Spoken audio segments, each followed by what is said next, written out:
Hello everyone, welcome back to our channel. In today's video, I'm going to show you how to add NotCoin to TonKeeper wallet. It's a very simple and easy process, so let's get started. First of all, on your phone, make sure you've already downloaded the TonKeeper wallet app. Once you download the app, launch the app on your phone. After you are in the app, make sure you are already logged in with your account. If you don't have any account, you can easily create a new account first. Once you are logged in, you'll see this dashboard. Now in order to add NotCoin, here you can see the buy and sell option. Tap on it. Now scroll down. Here you can see the buy not option. You can buy the NotCoin through Mercurio. So tap on it. So for this, you need to have the Mercurio app installed on your phone. Mercurio is also a Bitcoin wallet. So you need to have the Mercurio app and the account in it. Tap on open Mercurio. The app is currently not supported in my region.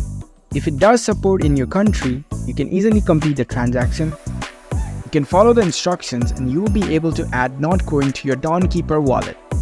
If you found this video helpful, don't forget to give this video a thumbs up and subscribe to our channel for more tech tips. Thank you for watching.